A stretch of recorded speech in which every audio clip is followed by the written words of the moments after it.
Welcome to the All in Alliance Poker Podcast, Season 3, Episode 9. I'm Lee McDonald Jr. Chris, the House Woodmancy. King Marty and the Heezy.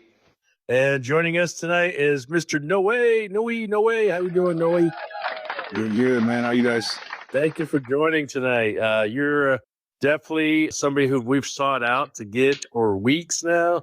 You joined the latest season of the All in Alliance Weekly League, and you've skyrocketed to first place, and are still in the top 7 so far. So we're happy to have you on, buddy. Appreciate it a lot. Thank you. Thank you. All right, guys. So last Thursday was kind of a weird night. Marty, I would like you to go first because you kind of lucked out. So what happened? And so when you say lucked out, walk me through what you mean by that. You're still in the top 7. Yeah, but I mean, I took you out. He basically saying, how did I take you out? Oh, shit. yeah, so if you guys haven't noticed, y'all listen to how the podcast goes, right? Y'all got to listen to Chris's nonsense and his inflatable balloon get popped, or it kind of hangs around at this real mediocre level because that's where he likes to live his life. So that's kind of what happened. I knocked Chris out the prior week because he was talking so much shit. Yep. And then last week he got me. Yep. We had aces and queens against each other. To be honest with you, the table wasn't terribly active. We were just kind of all moving chips around a little bit, if you will. There wasn't a lot of big hands. I mean, I think Sherry, it seems to be every single time Sherry gets a decent hand that could potentially be the high hand, shortly after somebody comes in with some nonsense behind it. So I think she had a full house. I don't remember exactly which one it was. And then Ronnie hit quads right afterwards. But as far as the table goes, I got knocked out. I was kind of right in the middle of the pack. By who? So is that what we do every single week? We have to let people know who knocked us out. We gotta let the people know who took you out. Yeah, I got knocked out. I'm gonna say right now, Chris took me out, but we'll chat a little bit about who placed in the tournament at my house. So and how that transpired, and Chris tell that fucking side of the story. Yeah. Tell them who plays higher in your tournament too. Chris comes out to the garage. By the way, I had a tournament, one of the first big AIA tournaments held at my house this weekend. The executive game. And it was the executive game. And it actually turned out pretty well. No matter the amount of people, we were expecting 30, planned for 24, and 20 direct showed up, right? So we had $100 buy-in. And, man, it was a nice high spot at the end of the night. And we'll chat about that in a minute. But I'm going to say this. I got knocked out probably midway of the pack, which is fine. So I was playing a game of pool in the garage. And Chris came outside and was talking shit to me and another player that was out there. And as he was going back in, he's like, oh, who's still playing? Oh, y'all aren't still playing? Oh, okay, y'all are playing pool. That's what I thought. We finished our game, shot I think we had 1 or 2 balls left on the table, came back inside, and Chris was huffing and puffing in the kitchen already. He bagged the ice cream. He's trying to find ice cream in my fridge. Okay. And he went out, and I told him, I said, hey, man, that's what happens when you talk shit. That's exactly I was out the y'all where you've been out. All right. Yeah. Long. Hey, if you don't cash out, it doesn't fucking matter what part of the game you went out. You did the same as I did. I was closer than you to cash out. That's the point. Anyway, go ahead, Lee. So move on to the next table. Well, on your table, we had you, Chris, and then I think I heard Sherry. Is that right? Sherry. Who else was there? Gino, or what? Ryan. Tina was Gino. Tina was there. Ryan. No, he was there. No, he wasn't on our table. No, he's at my table. But Chris, why don't you tell us how your night went at that table?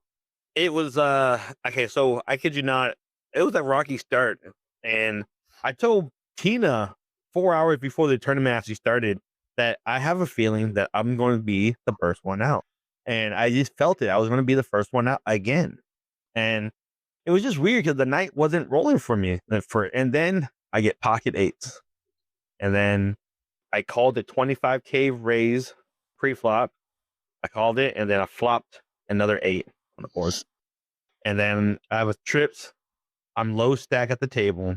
I'm literally, all I have is like yellows and probably 1 orange. And no pinks or blues. And you never get pink. Yeah, never. And then I check it, and then Tina, aka Gino, pushes all in.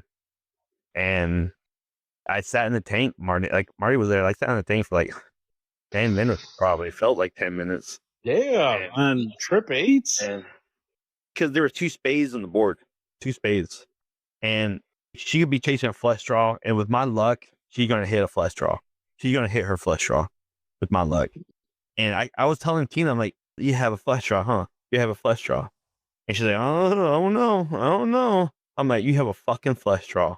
Or you have ace king. I hope you have ace king. I was telling Tina, I hope you have ace king. Please have ace king offsuit.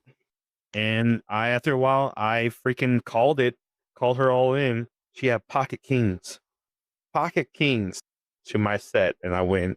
I doubled up and then I ended up taking her out a couple of hands later and then taking Marty out. So real quick, am I not tripping? No, didn't you come late on Thursday? I did, but when they migrated the table and merged them is whenever they told me I had to go to the other one because of the dealer on the first table, and so they moved me to y'all's table. Yeah, On my way. He did start at our table. Ryan started at our table as well, right? Yes, yeah. Ryan started in Sherry. And so for those of you that know, and I knew Sherry was there too, but for those of you also that know that there's always been a feud between Chris and Ryan, there was a bet, I think, at some point in time between the two of them. I won, but I haven't got paid yet. All right, Chris, go ahead. My bad. I mean, you say. I'm just stating that I haven't got paid yet. No, I mean, this kind of thing happens only once a year for you. So go ahead, man. Gloat. Do your thing. I took Ryan out and I won the bet and I haven't got paid yet. What was the hand? What was the hand like? It was a Jack 9 offsuit that Ryan had, and he had an open-ended straight. And I had pocket 7, so I had the other side of the straight. He pushed it all in for wasn't that much, and I was chip leader, and so it wasn't that much. It was probably under 100K, and I called it with pocket 7s, and he didn't hit, so I took him out. Pocket 7s. What was the bet? I don't remember the bet. It was who could take out who on the head-to-head, $20. $20, really? Okay. Yep. I do want to say what Marty was been saying. Like we had Brian and Robert, the 2 missing people at our table that weren't there, so we were just buying them out. So we did only start off with 5 people technically at our table. Yeah, we missed Robert. He was a no-show 2 weeks in a row now. Hope he comes back. Hopefully. He's still got a good shot at the top 7. Yeah.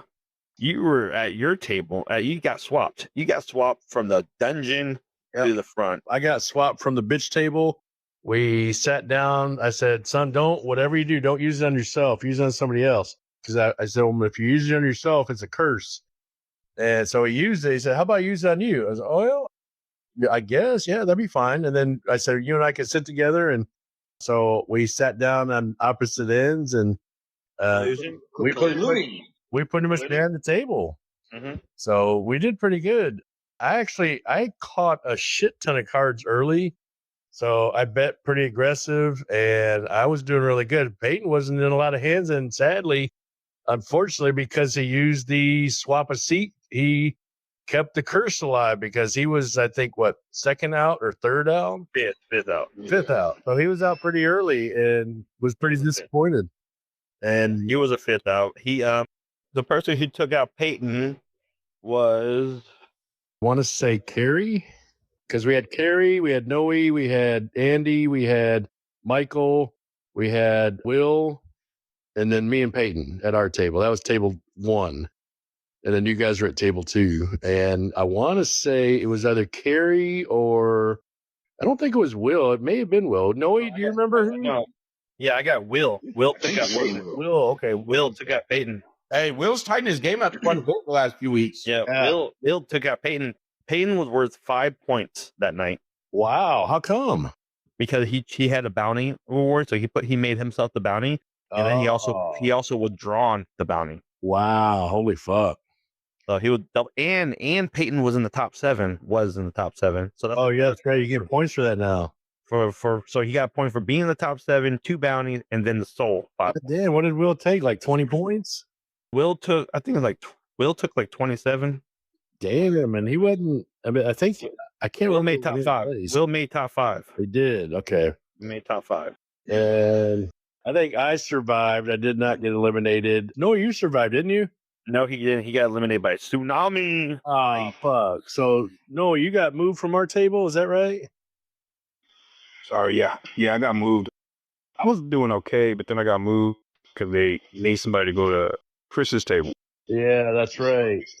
I was default chosen since nobody volunteered.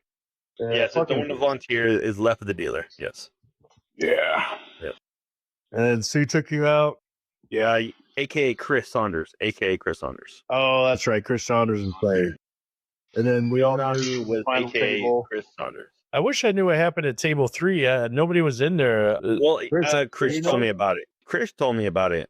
All right. Saunders, and he was telling me that he was bluffing everyone. It was all old man. It was Gabe, Ronnie, my dad, Elijah, aka Stephanie, and Chris. So those 6 people. So Chris, Ronnie, Daddy, Stephanie, Gabe, and Gino. Oh, that's right. He was the one I swapped with. So Katie swapped me and Chris. Not Gino, but Whoever Gino Crib was or somebody. yeah, it was Michael, not Michael. Oh no. Wait, can I request something real quick? This is just me. I mean, I might be an idiot for requesting this, but moving forward, when you're jotting down the names that are there, can you put down the table that they draw? Yeah, I need to start doing that. I'll start doing that going forward.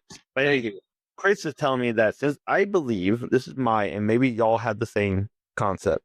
Doubtful. So we have Ronnie, old man Ronnie, my dad, and then my son Elijah, and then Gabe. And then Chris Saunders he said I was bluffing every fucking hand. I had 9-4. I'll call, big bet, they all fold. I had Jack 2, Jack 2. I put a big bet in, they fold.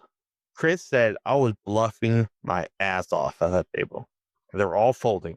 They were playing so tight, playing so deep that they were all folding.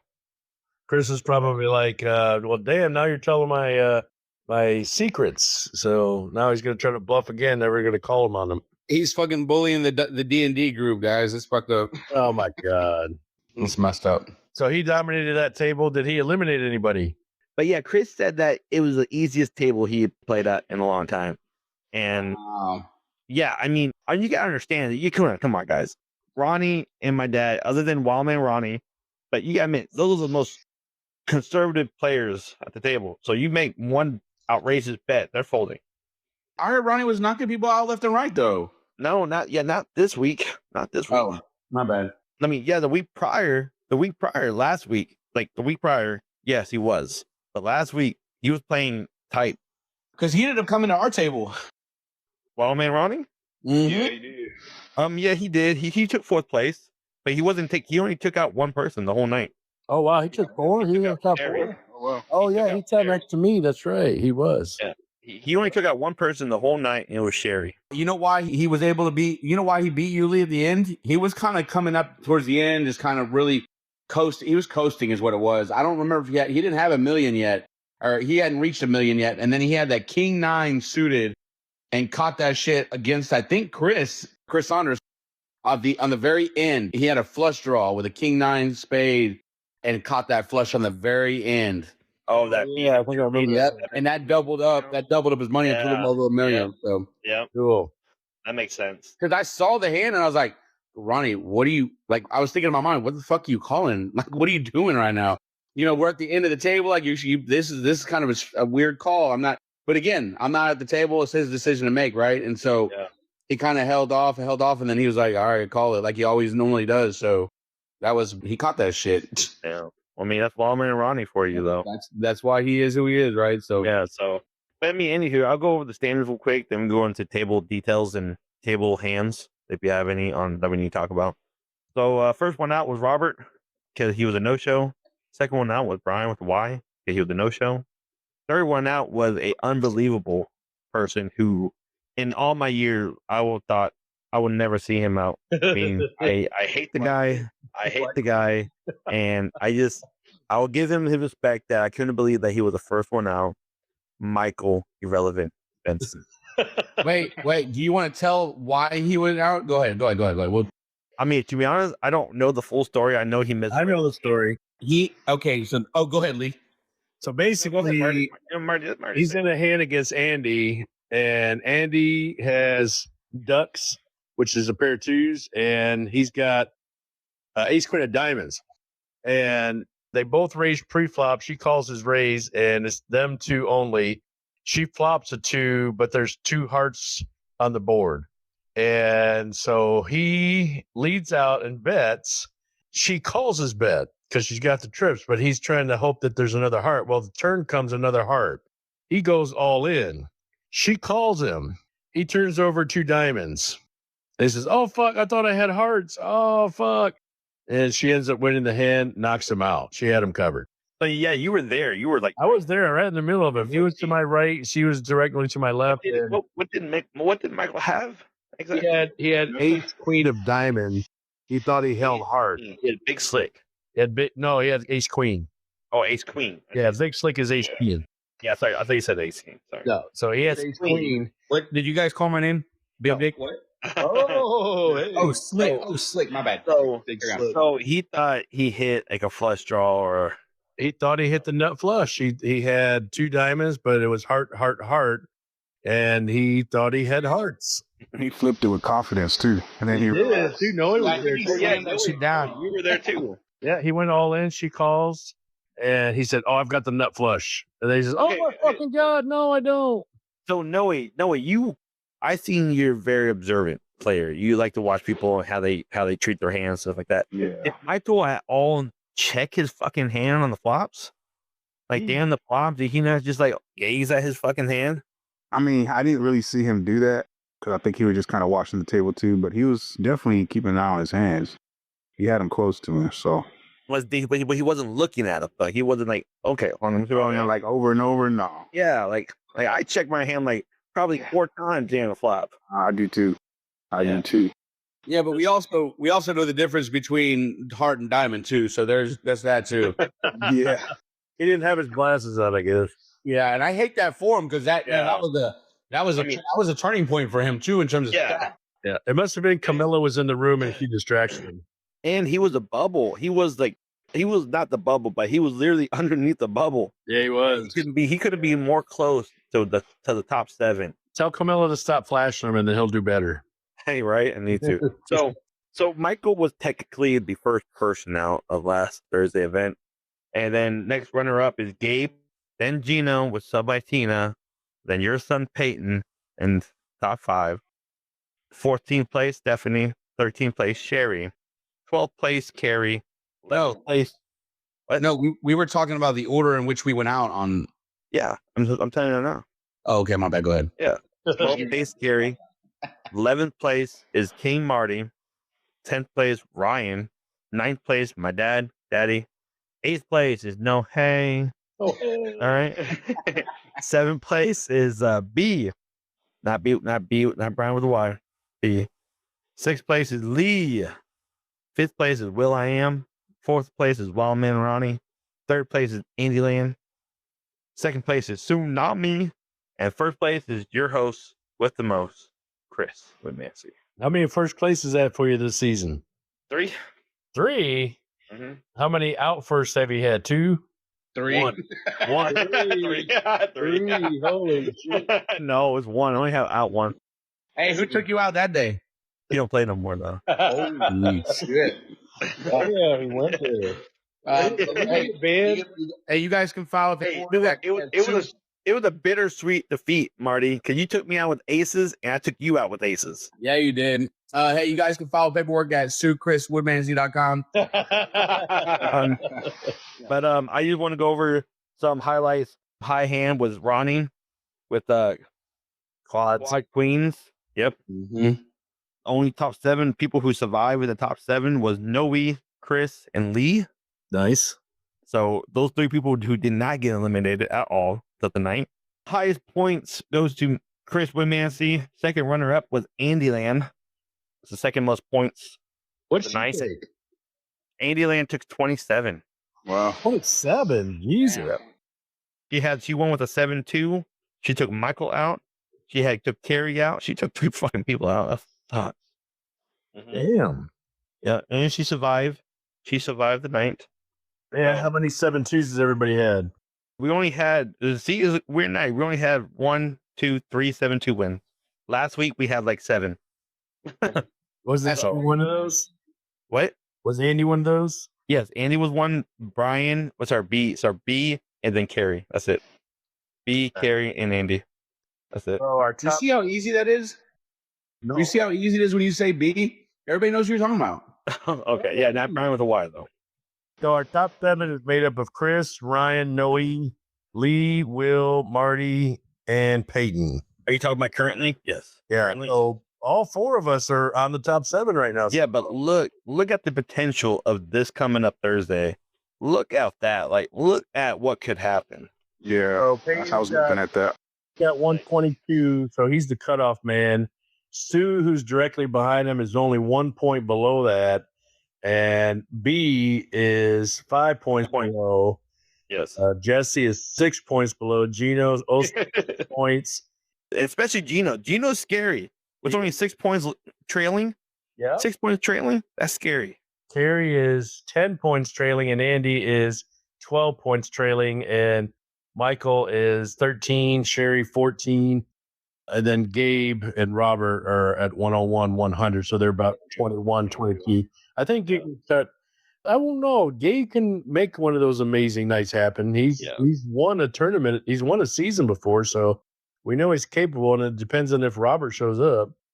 But let's say realistically, if we got from in between Peyton and Sherry, that's 14 points, and that's easily made up in one night, just one good night. But I do want to take like a poll, like not a poll, but like a gamble. Like who horse? Like bet on a horse. These are horses. Bet on a horse. Who you got? Who are you betting on? To make the top 7 or to make under from eight and lower. Who's your horse? Out of those people that are likely to make the top 7, Sue and down. Yeah, Sue and down. Who's Sue and Gino aren't playing. So they're not? No. Why? Whoa. Oh, yeah. Okay. I mean, they said they would be there this Thursday. They did say they would be there this Thursday. Oh, they did? Okay. Yeah, they were missing last week, weren't they? Yes. We had Chris Saunders and Tina Saunders were 7. A little bit of a side subject. Are we a little bit worried that our league is in trouble? Who? That our league is in trouble. We had 7 missing last week on an important week. 7 missing? We had 5 missing last week. 4 missing. 4. Well, I mean, are those the people that had subs or just people that are missing? I mean, 2 were missing. Yeah, 2 missing. 2 were missing and 2 were replaced by subs. Hey, Camilla joined the room. Hey, Camilla. Yeah, why did you say 2 and 3? We need the hosts. Come host with us. What? We said there was 5. No, So it was 5. 4. Robert, Brian, Sue, and Gino. That's it. Sue, Gino, Robert, Stephanie. Oh, Stephanie and my son. Yeah, but Stephanie had my son subbing for her. Yeah, but that's what he's saying. Just didn't make it, whether they had subs or not. So Yeah. So we're at 5 missing. That's tough. I mean, Gino and Sue, they said they had a funeral. Okay. So they'll be. I called Gino earlier that night. They were at the club. Hey, by the way, if they really were at a funeral, I'm sorry for your loss. I didn't mean that. So No, that's okay. Yeah, but Robert and Stephanie, I think Stephanie needed a ride. No one was able to give her a ride from Sanger, and Robert was just irresponsible, like non-responsive.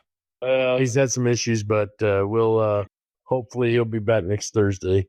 Yeah. So now let's get back to the horse, guys. One person. Give me one person. You go first. One person. You want me to write this down or what?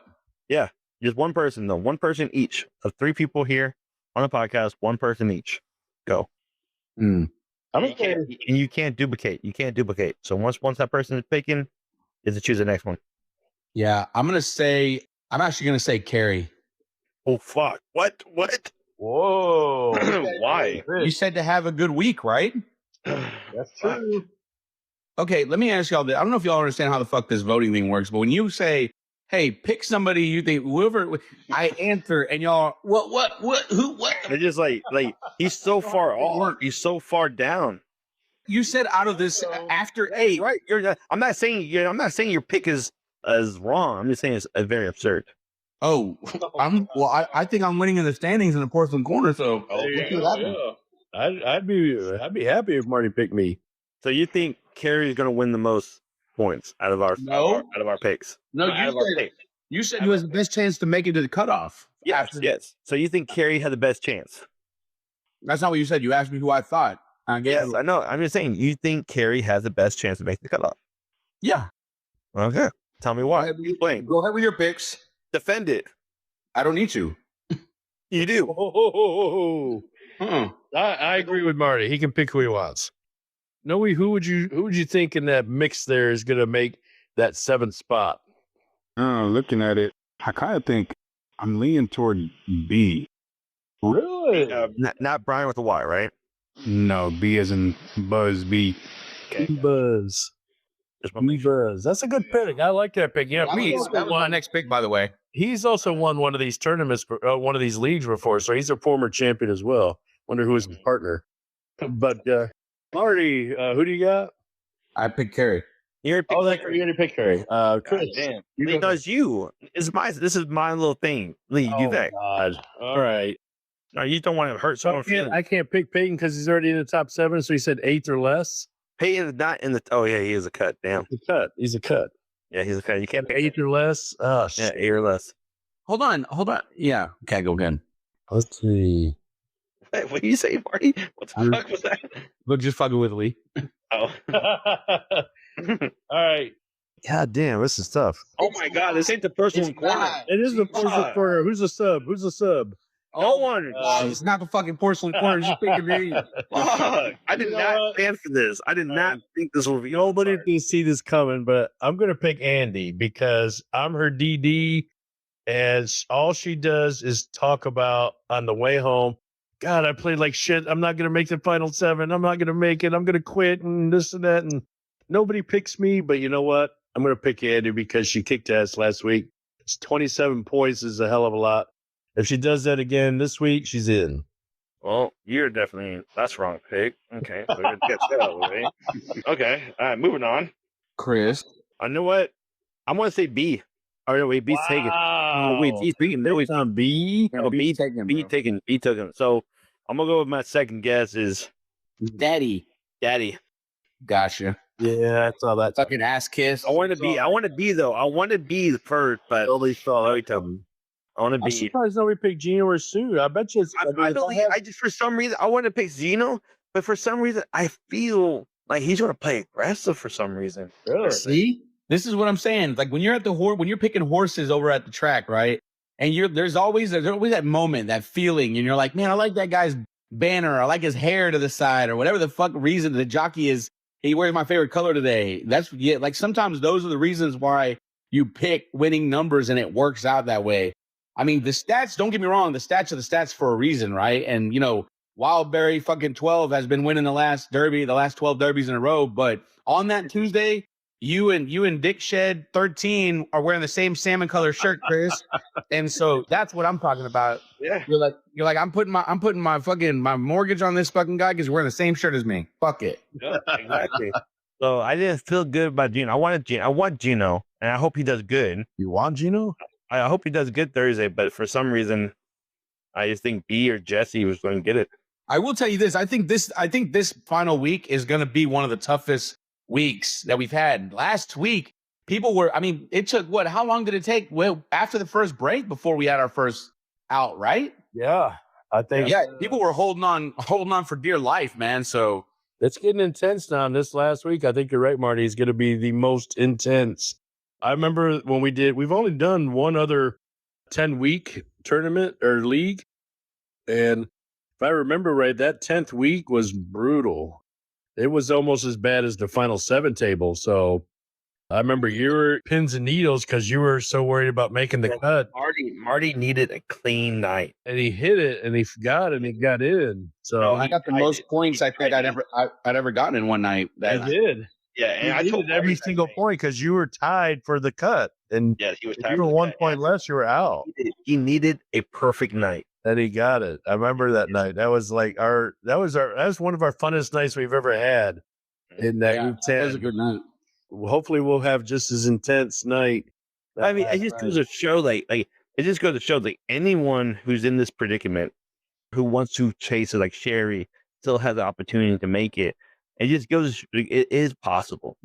It is possible. Yeah, this doesn't mean, by the way, me being 6th and Peyton being 7th doesn't solidify us in any way, shape, or form, because I mean, I know we're talking about 129, and what were we talking about? 11 points that differentiates that 5 right there from 5th to 8th.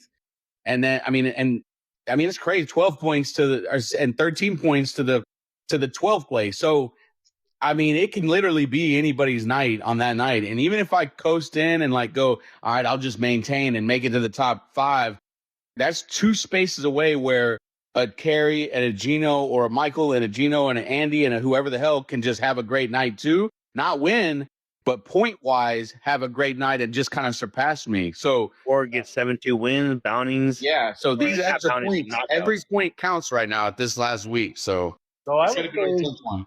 the 2 to look out most for, as far as who's in, would be Marty and Peyton. Marty, you're 1 point away from the cut, and Peyton is the cut at 121. So, I mean, if you guys have anything less than 6th or 7th place, I'd be scared. Yep. See? But I'm So- saying, Lee, you too. You're right there. You're the first one out. I'd be scared a little bit too. I'm not safe by any means. I'm at 134, which is 13 ahead. So I do have a quick Ain't too far either. Yeah, I mean, Noe's well. Actually, no, you got 25. No way. You're good. Are we done, guys? This wasn't for an ego stroke. Everybody relax. I'm just saying, like Always like, I'm kind of nervous too at 180. I don't fucking get the thing. I doubt. I'm sorry. This is like realness. Like I doubt Lee or Marty's gonna be the first one out. I mean, if it is, that's a fucking.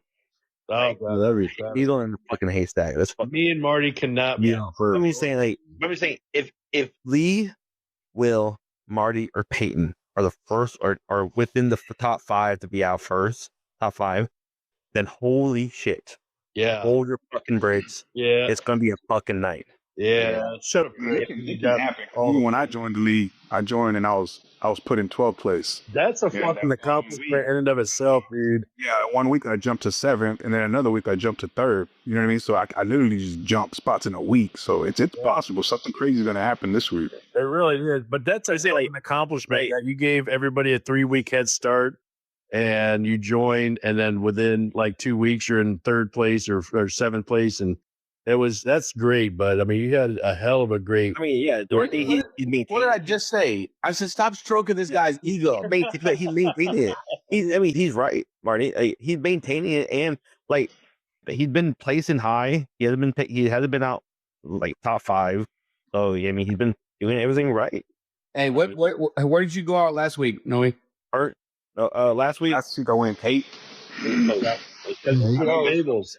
I moved to the last we made the table. Eat your crow, Chris. You just lied on podcast, bro. What do you mean? What else? You said he didn't finish top 5, and he finished. He finished No, I didn't say his. I finished. Wait, no. I said that he hadn't finished like top just 5 got first. No, first place, like top 5 being the first one out. Yeah, I'm just fucking with you. Yeah. So he hadn't been the first one out in the top 5 since he started. All right, gentlemen. So real quick, we got to talk a little bit about the tournament that happened. So Marty, you hosted the big one we've been talking about for months now. So it finally happened. Why don't you tell us how it went? I'll let you tell. Go ahead, Lee. I like the stories you tell, man. All right. We had been planning this for quite some time.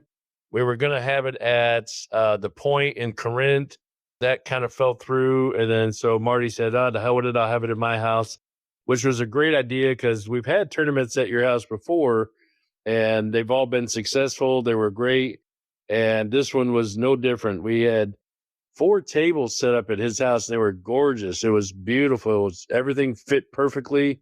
We had geared up for 30 people, and we were worried that more were going to show up and just overflood the house. I remember that call we made Saturday afternoon to each other, and we was like, Chris was like, I got 6 more, and he was fucking around.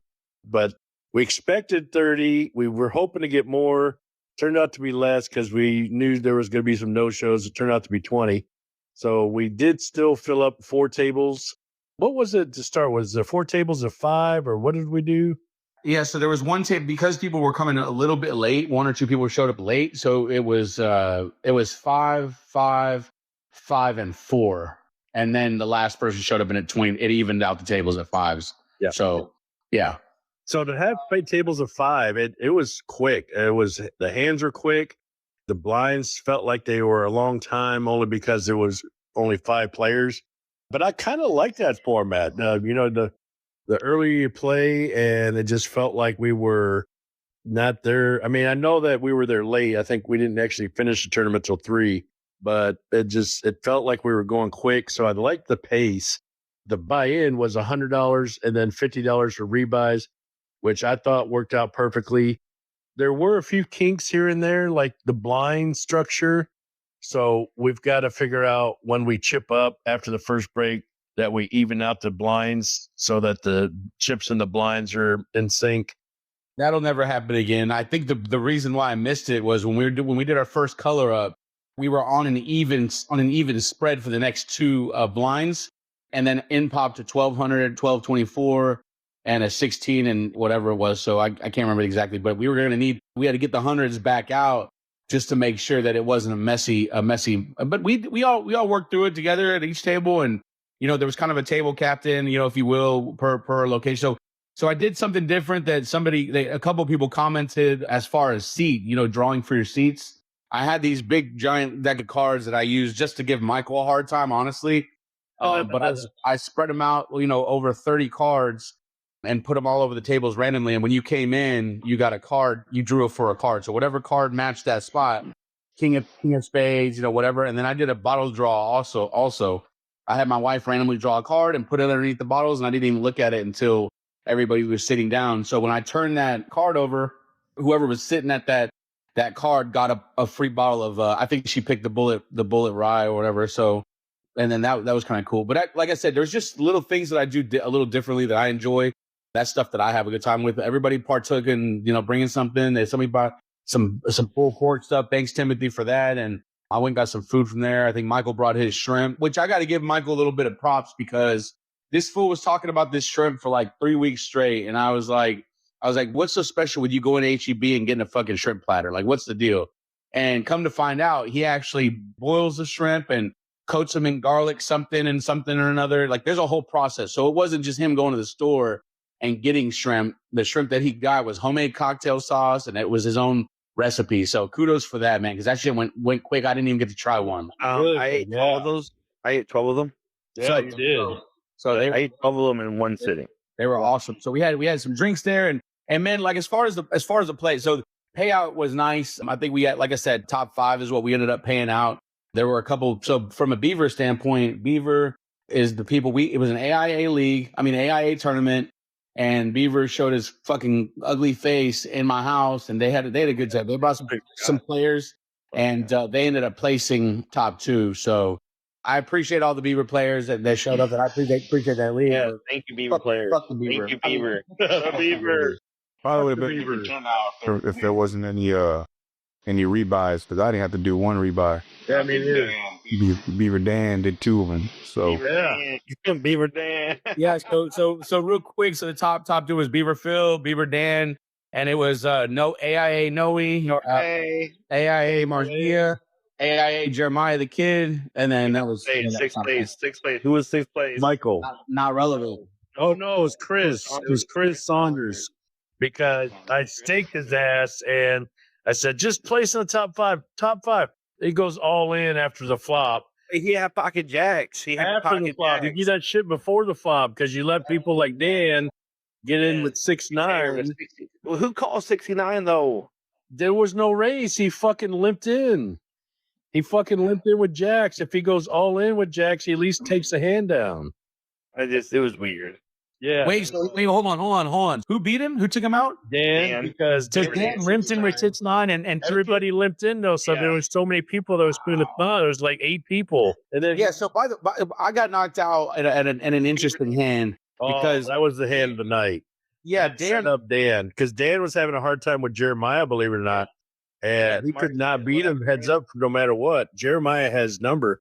And me and Marty have been playing really good the whole night. We weren't catching great hands, but the hands that were quality hands, we bet really good on. And we still had a pretty decent sized stack, like about 30 to 40, maybe 50K. And then the hand that took both of us down and out was when Dan called a raise. I think I had raised it or Marty raised it, one of the two, because me and him both had the same hand. We had ace-10. Ace-10, 2 pair on the board. So But even pre-flop, it was a raise. And Dan calls, he's got queen jack. Or it may have been Dan, because Dan was to our right. So he was first to act. And I think he raised it. And me and Marty call him. and we were the only 3 in, and the flop comes. What was the flop? He flopped a straight. He flopped, I think it was ace king 10. You redeemed it. Yeah. So he flopped a straight, and me and Marty both flopped 2 pair. And then all of a sudden we said, "Oh crap, here comes fireworks." And Dan's first act, he bets 20 grand. So that's like about a third of me and Marty's stack. And Marty said, "Fuck it, I'm going all in. It's 2 pair." Now it's on me. I'm like, well, I've got a guy that big bet, and at the time the blinds were only, I think they were either 3-6 or 4-8, one of the two. So they were not quite as big. And so Dan leads out with a 20 grand bet.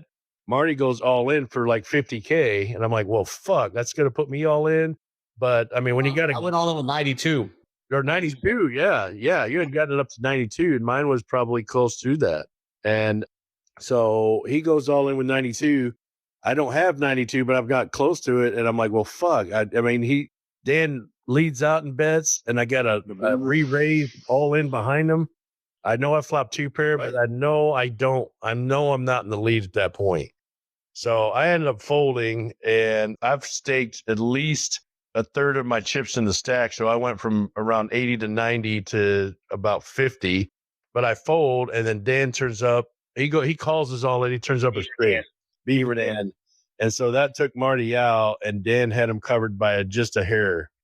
So it was like he had like 98 and Marty had like 95, and it was so close. But he took him out, and so that doubled up Dan to put him nearly 200K. So was that before or after his rebuys? That was after his rebuys. Way after. Because the kid, he was sitting to the right of Kid, and all night him and the kid were battling and literally he rebought in, and he was like, "Can I change seats?" And we're like, "Yeah, you can change seats in this table if you want to." That's another thing we needed to talk about, by the way. It got brought up to us that Gino was having some bad beats too. He was having a hard time. He rebought in. He asked if he rebought in, could he change tables? I'm not familiar with, in terms of just kind of as far as the most experience with tournament play. I don't know if that's ethical. I don't know if that's the right thing to do, if it's an option you do have in a regular tournament. So I looked at Dan and I looked at Lee, and Lee, the mayor of Poker Town, obviously don't like hurt anybody's feelings, which he can say what he wants if he wants. But he was like, I think it's okay. I don't think it's too big of a deal. It puts us still at 5 player, or was it 5 players still at that time? Let me see. What had happened is we had the 4 table that got, they had 2 early eliminations, so we broke them down.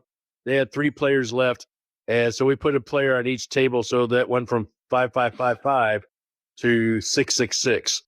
And then the middle table lost a player, so that put it at 5-6-6. And Gino comes in and he says, "Hey, there's a spot open over there. Can I move over there?" And everybody at our table, because he was at our table, he was getting his ass kicked. And everybody's like, no, it's not we don't know what the call is on that. I want you to just sit. And I'm like, well, the seat's open. So my train of thought was, the seat's open technically. So if he had the option to move, he probably could. Oh, this is Lee's tournament now. Yeah. But Lee's tournament. Well, honestly, I passed it on because him and Dan, I was like, hey, y'all let me know what you think, because I'm open to suggestions, right? So at that time, I didn't want to make a decision that was gut shot, and then it'd be totally dumb shit decision that everybody knows that's not a thing. So I regret it, because I thought the reason why I made the call was he was low stack at our table, so he wasn't contributing a lot of chips to our table. If he felt like he would get better luck, then more power to him. And technically the seat is open. If he busts and he decides to rebuy, which he did, then he should technically have a seat open option if Dan switched.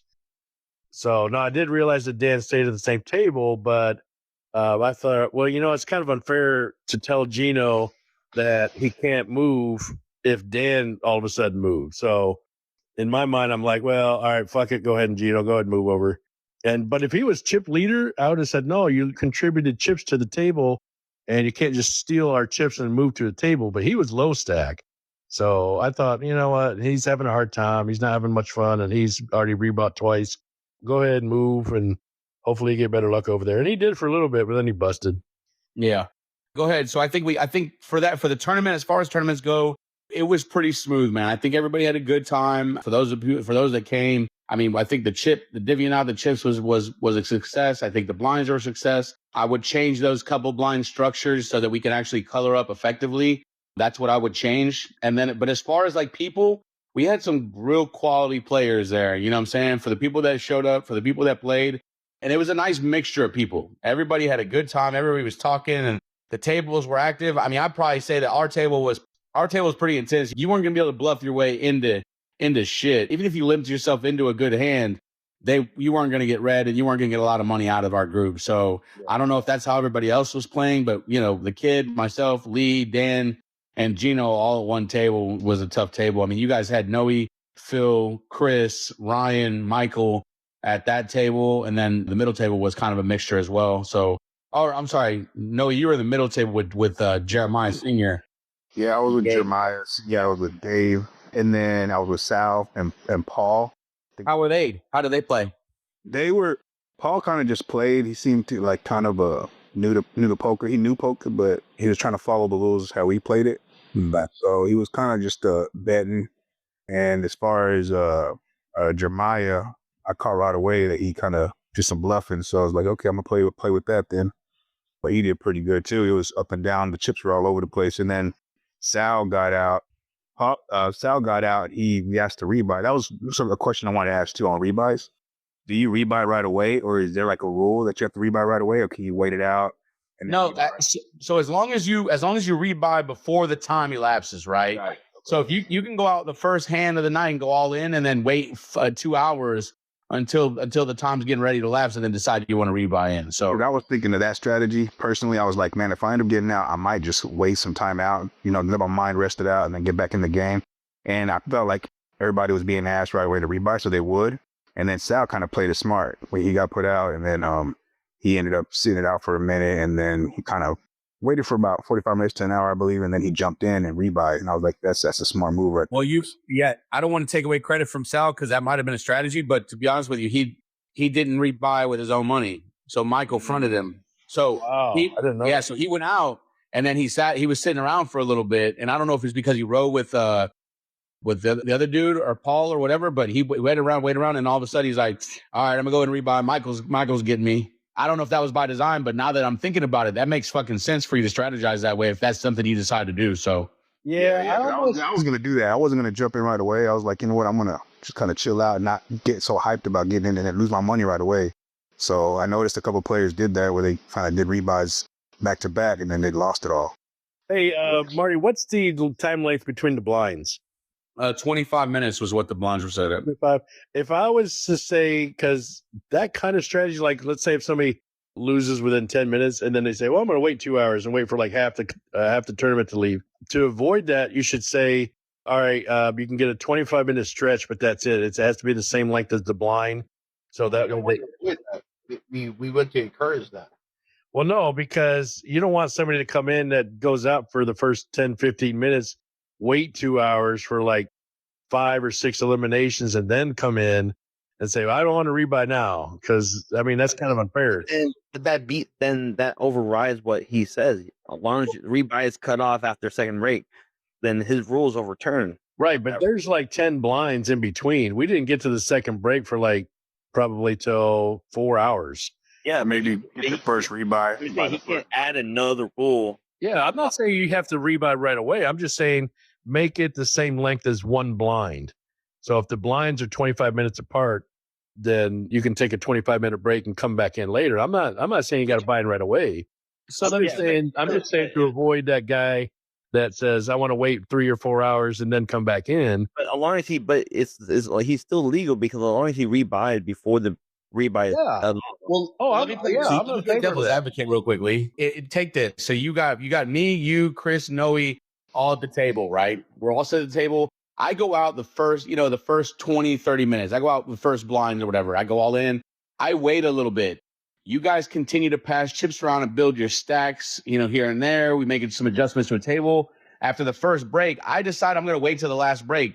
By the time I get back in with my 20 grand in rebuy chips, everybody's stack is going to be sitting at fucking, 60, 80, whatever. So to me, don't get me wrong, that's a strategy to kind of recirculate, get your mind right, and kind of get your shit together. But from a stack standpoint, that don't do me any justice. So I'd rather take a chance, rebuy now, and try to build my chips at the lower end of the blinds and have a more favorable play then versus waiting at the end. I mean, that's just me. Right. So that's smart. It's like, for example, Beaver Dan, he waited for his rebuy or something towards the end, he probably would have made it because he had to get 2 rebuys. Exactly. Right. Because he came back in. He came back in after his second rebuy, moved his seat on the other side of Jeremiah, and started pulling in. That's the seat that he took me out at. So he might not have been able to do that had he waited, because the stacks would have been in my favor, or chips would have been in mine, or your favor, Lee. So right. Yeah. So really on my side. So I'm like, try to buy in as quick as you can. And that's point. Everybody, but I mean, I guess it goes it makes sense. It goes so many different ways because at the end of the day, when you rebuy, you technically already invested your 100, so your money's in there flying around right now. So even if you waited it off and rebuy, you technically got money in there already. And also to build the whole pot. I mean, you don't want some guy waiting around for forever. You want him to rebuy as much as you can to make the main pot bigger. You want more money. You want more chips out there to make it more competitive and more fun. It defeats the purpose if you got just one guy with one rebuy waiting 2 hours. But the option still needs to be there for those type of people who wants to wait. Well, I agree, but it should be, you can give the option to wait, and you can make it okay. If one blind up is 25 minutes, then if you want to be really nice and say, okay, you got 50 minutes, but that's it. You can wait 2 rebuy. You can wait 2 blinds, and that's it. Even that. If you give me that rule, I'm gonna say, what didn't you say after second break though? Then what do you say then? What do you say then? Well, the second break again. That was 10 blinds later. I'm saying you, but the rule states as long as rebuys are in after second break. Right. That's what I'm saying. So if you're gonna put any kind of a rule, then of course the second break is the cutoff. You can't come in after. Yeah. So even though if you're gonna wait, you can only wait 50 until minutes the second break. Until the second break, I can wait until the second break to rebuy. Well, if it's round 3, and you let some guy wait 7 rounds, I mean, you're doing 3 things. But is it illegal for me to wait until the second break, until the end of second break? I would make it illegal. I would make it to where you can hire. That's just throw the option away from people. But you're doing 2 things though. You're taking money out of the pot, because potentially you want that guy we can't just force people to buy back in. You're forcing them to buy back in. There's no force. There's no force. You don't have to rebuy shit. But if you have to rebuy, then I'd say I think the rule should be at least 50 minutes. Yeah, or just beaver it. Keep rebuying till you stay in. Exactly. That way the pot gets bigger. Because I mean, you're also ripping money off the pot if you let guys wait. Ripping money off the pot by not forcing them to buy it back in, or ripping money. Well, the smarter person will buy it back in immediately, and the smarter person or the gambling person. How about that? Right. Gambling person. But again, the gambling person that has like a hotline of. You're not taking away the option to wait. You're just saying you have a 50 time limit, or by the second break. Or that person can wait the time and realize, no what? I don't need to spend money. I need to go home. So there you go. See? Hey guys, we have a proper gambling call. 1-800-GAMBLERS Anonymous at fucking whatever. Put that on the door. At our table, we had Gino come over, and then Aubrey came over. Is she part of the Beaver team also? Yeah, so there were 3 Beavers. When she came in, She was taking Doug's money like right away, and started picking up that it was part of the bluffs too. And then I ended up taking her out with the full boat aces and 3s, I believe. Oh, yeah, she's a good player, man. She's tough, so she's got to be. Yeah. Did you get her number afterwards? No. Fool.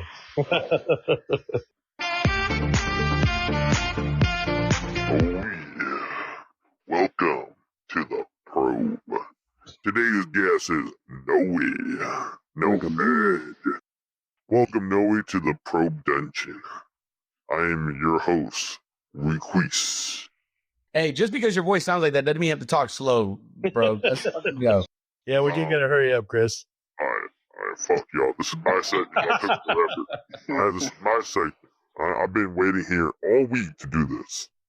Let's congratulate first my cousin, your host, Chris Woodmansey, for winning. Oh, man. Nobody ever congratulates you. Give him a high five. We've won get that out of the way. Okay, now we're back. All right, no way. Today's. So you know how you get pro? You ever been pro before? Yeah. Wife did it to you? Up the butt. You go smelling ass up. Oh my god. All right, so basically is you're gonna get your pants down, you're gonna bend down, you're gonna pop up on four, and you just let me stick it in. Okay, I'm gonna ask you questions that might feel uncomfortable, might hurt, might make you want to squeal a little bit, but you're gonna have to answer the honest answer. Okay? You can just hear his kid. Hey, you can just hear his kids in the background while you're talking about get on all fours. All right. So no, hey. So your name is Noe. Welcome to the league. Now, what made you start poker in your lifetime? Well, I turned like 4 years old. Holy shit! I grew up in a family of gamblers, so You said 4? 4 years old?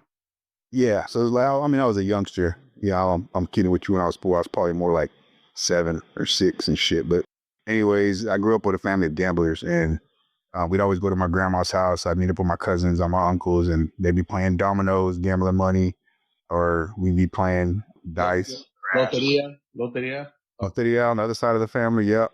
We'll be playing craps, we'll be playing high card, blackjack, Texas Hold'em poker. We were just youngsters. All the cousins will be playing on the side while the uncles are playing. We do this on holidays, Thanksgivings, Christmas get-togethers, weekends. So, and I run boards and stuff like that. So I grew up with a family of gamblers. So I've always been in it. So that's just been a part of the way that I've grown up. So- Gambling was. But that was like when you were 8 years old. What kept it continuing? What made you want to keep on playing, especially with strangers that isn't part of the family? Have you ever played? Oh, Yeah, yeah, I have. I've played with other friends. Even when I moved out, because I'm from West Texas, so even when I moved out here, I was looking at different like bar areas, restaurants, biller places that played poker nights and stuff, and I'd go play some of that, kind of win some of those type of games too. So I was trying to get involved in there with different poker leagues around here, and not necessarily like teams, but it was more so like just nights that they would play poker at different restaurants or pool halls and stuff like that. So I would just go and just play because it was something I enjoyed. But as far as being a part of a whole league, this is probably one of the first ones. But when you're playing the bar poker and the one-nighters, how was your winning status or just the status of your nights there? They were good. I mean, I would sometimes hit and win some nights, and some nights I kind of get out, wasn't feeling it. But for the most part, I do pretty good. Drive up to WinStar, because even for me, it's less than 30, 45 minutes drive up there for almost all of us here. So go and play some poker over there too as well. So yeah, it's just, I say I'm okay and good at playing poker. I can't say I'm elite status. I gotcha. If you could scale your skill level on poker from 1 to 10, 10 being the best, where you at? I'd have to say probably 7.5. 7? Yeah. Nice thing. I respect that. Nice. Kerry invited you to the league to sub on one night. What were your thoughts when he said, "Hey, poker league at this guy's house, can you help sub?" Well, actually, I invited him early on, but we'll give Kerry a little bit of credit. Gotcha. Yeah, I mean, I just showed up. I wanted to be part of it anyway, playing to some poker because I like playing it. So showing up and just kind of meeting everybody and getting in the game, I felt the vibe there. It was cool. It was a family type of chill vibe. So I liked it. I enjoyed subbing. So I believe I subbed like one more time before I actually ended up joining. So everything you expected was like up to notch. Like you liked it. Like your first experience. Yeah. Was No, definitely. I mean, I did like it. I enjoyed it. So tis the reason why I ended up joining the league for this season. So yeah, I did like it. There was one time that Kerry was kind of the one that put me in a position where I ended up showing that I think Ryan was having that poker tournament. It was me again. Yeah, it was mine. Sorry. Okay, so my bad, Noe. So Go ahead. yeah, and the only reason I'm jumping in here is because I still feel like shit today because the way it happened. So Kerry Kerry had said, "Hey, Marty and Ryan, I was my tournament. We were doing it at Ryan's house because he had a little bit more space and flexibility in terms of who I was going to be there and all that stuff." So I was like, hey man, let's host a tournament. We hosted a tournament. We had quite a bit of people that were showing up there. And Noe kind of walked in. So Noe lives down the street from us. He lives a few doors down, but he lives right next door to Carrie. And so Carrie was like, hey man, we're gonna be at a poker tournament down here. Come on down here. Anybody's welcome. And he had asked me, hey, can I invite anybody? I was like, yeah, man, the more the merrier. Cool. So we're in there, we're like getting ready to start. And Noe walked in and was, kind of going in. And I kind of looked at him. I didn't know who he was. I was like, hey, Ryan, do you know who that is? Did you invite him? I don't know who that is. Because he didn't look familiar to me. And so instinctively, I was like, hey, what's up, man? And I was like, I'm sorry, but who are you? Like, and kind of just, and at that moment, it seemed to be the only moment where nobody was saying shit. And like everybody kind of happened to look over at Noe, and Noe was like, I'm up for the street, fucking Noe, when, Carrie's over there. And I was like, oh shit. I was like, hey, come on in here.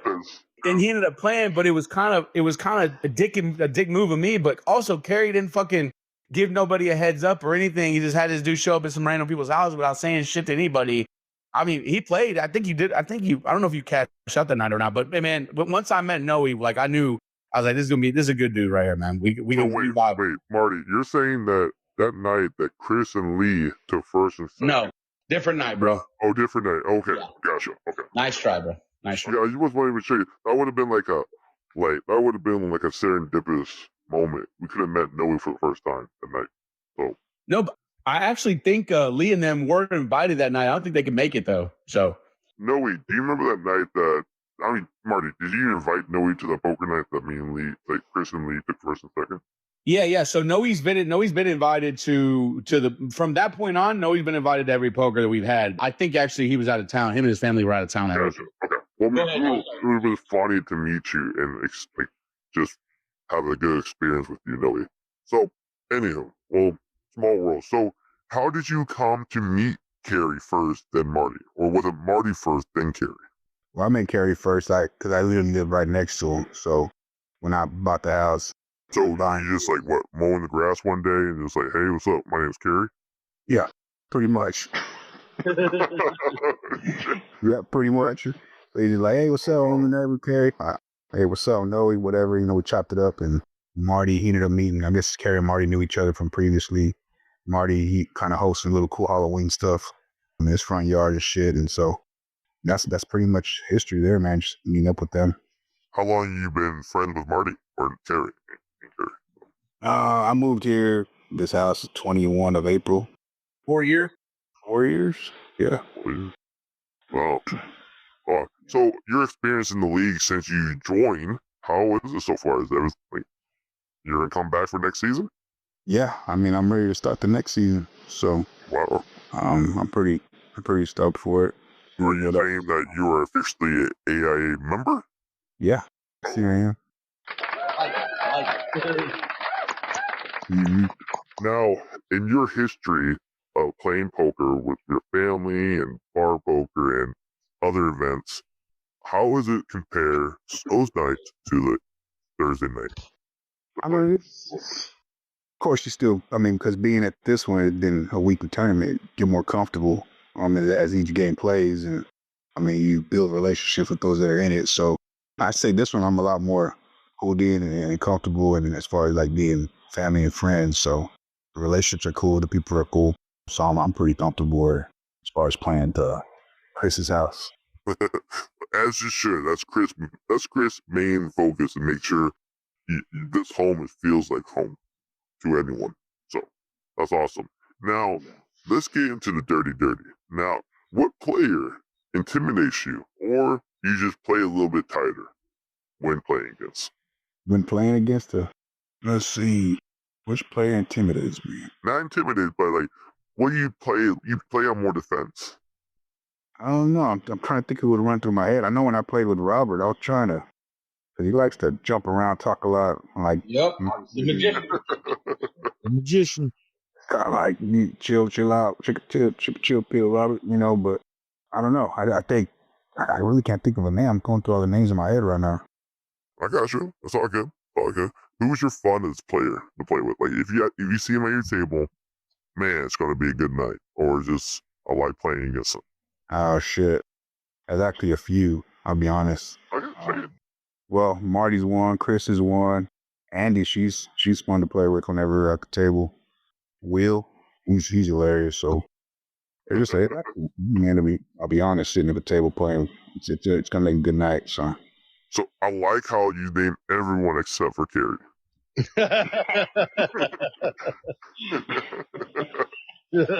yeah, Carrie too. Hey, Carrie, hold on. Carrie knows his personality, and so there's nothing wrong with that.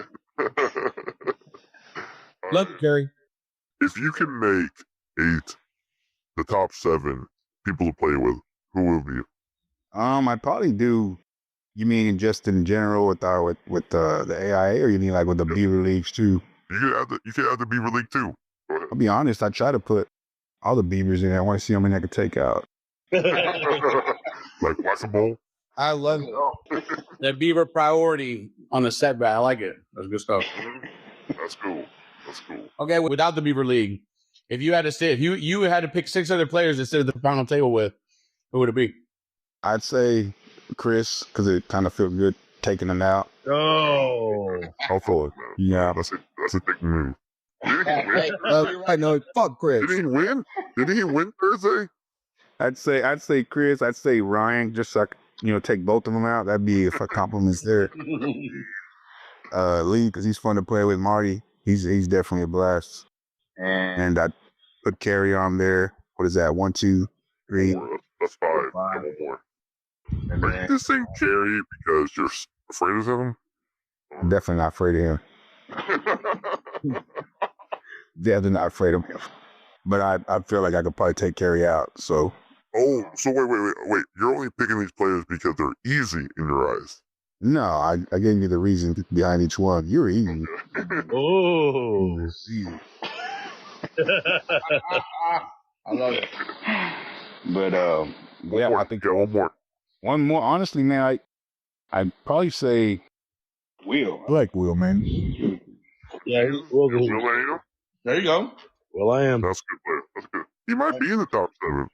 He is currently in the top 7 now. So He is. I mean, anything can happen. It could happen. Thank you, Noe, so much for being my probe today, my little bitch. Thank you. I hope the questions weren't too tough. I'm happy we got to know you. Until next time, where I get to stick it in you.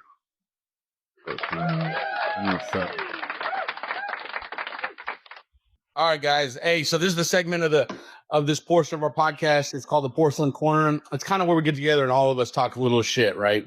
It's a segment where you pick the winners, who you think is going to win the night, and the losers, who you think is going to go out first of the evening. So the standings as it lies today, our guests have yet to pick the right answer. Andy, unfortunately, has yet to pick the right answer. Lee's got 1 point, Chris has 1 point, and Marty has 5 points. So we're going to start with always, as usual, the guests. So Noe, who do you think is going to win this week, and who do you think is going to lose this week first? Who do I think is going to win? I'm looking to take first place. I'd probably go with Chris. Oh, I'm gonna say Lee. Oh, hey, look at that. Oh, you're a dick. I love it. I love it. All right. And who do you think is going to go out first? Oh man, well, and if it's not by default of not showing up elimination, It's not. The first one to actually play and then get out, I'd probably say Robert if he shows up. Oh, That's a good question. What if he doesn't show up? Is it automatically a win if he's out first, or does it go to the next? We've already talked about this, right? So if Robert happens to not show up this week, Noe, who else? Can you give me a backup and I'll put them in here as a secondary? So Backup, I'd probably say Stephanie if she showed up. man, that's another one. Then I might get a third one. Yeah, give me a third one. All right, probably Chris. Hey, Chris Saunders, he's not in the league, so he should do another one. So Lee, you're up, sir. I'm going to go with King Marty. He needs it desperately. He needs to stay in the top 7. So King Marty's going to be first overall. Out first is going to be Ronnie, only because he knows he's about 30 points out, and he's going to need every point possible. He's going to play unlike very much Ronnie. He's going to be risky, and he's going to get caught, and he's going to be out first, unfortunately. Gotcha. Okay. That's a good pick. Thank you for that, by the way. Yeah, thanks. Chris? All right, so I'm going to go on a wrecking ball, but I mean, it's my first pick to winning is between Sherry and Noe. The reason why Noe, I want to choose Noe because he played against a good top 5 on Saturday. So he's zoned in. He experienced it. He wants to win. And then Sherry, she's right in the middle. She desperate, needs a win. She's happy. I think she's out cloudy minded. She's out of it. She's more focused. So I'm gonna say Sherry. Okay, so who? Sherry. Sherry to win. Sherry to win. Got you. And to lose? Oh, fuck. Peyton. Oh, I'll make sure he listens. Wow. Wow. All right. So for me, it's kind of funny, Lee, that you said what you said about me, because I kind of feel the same way. I think you've been kind of itching for that win. You've been on the cusp every single week. And so for that reason, I'm going to pick Ryan. So that was random. That was like left field. And by the way, I'm going Ryan. Yeah. the only reason I'm picking Ryan this week is because I really feel, and it has nothing to do with placement, right? Ryan was like, I'm gonna get that motherfucker back. Caught about Chris. Who? Me? Yes, you. So he has an agenda right now, and it's got your name and a face right on it as the target. So as far as first out, man, I honestly this is gonna be a very surprising thing, and I don't like picking him, but just man, he's had kind of a tough role, and I obviously want him to come back, but. Gabe, I have a feeling I knew you were gonna choose Gabe. I think he's gonna choose Gabe because he has to make a long stretch for it, right? So he's gonna play aggressive because this is the last week, and this week is gonna happen for 4 or 5 players. They have to make some kind of a run, right? So where they have to get some kind of chip lead, and then pivot. They have to make once that happens, some of them are gonna get caught. It's just gonna happen that way. Yes, and they cannot play it safe. They have to make a none of them can play safe at all. Period. No, they can't. They cannot play it safe. They have to attack. They have to get points. I've got Ryan winning, and then I've got Gabe losing first. So that's the picks for this week. Also, remember, best chance to make the cut for the last week. I picked Carrie, Lee picked Andy, Chris picked Jesse, and Noe picked B, which was a good pick, by the way. So thank you guys, man, for the Porcelain Corner. I appreciate y'all's time today. All right, guys. Thank you so much for tuning in again for season 3, episode 9. Congratulations, Noe, for taking top 3 on the AIA executive game tournament that we played this past Saturday. Congratulate myself for winning Thursday night. Tune in for next week as we find out who our top 7 will be and our featured league going forward for season 10. It's going to be a very fun event. So tune in for all that information. Until next time, guys. If you do not come back, you will be like Marty, being the first one out of the AIA. Oh, what about? whoa.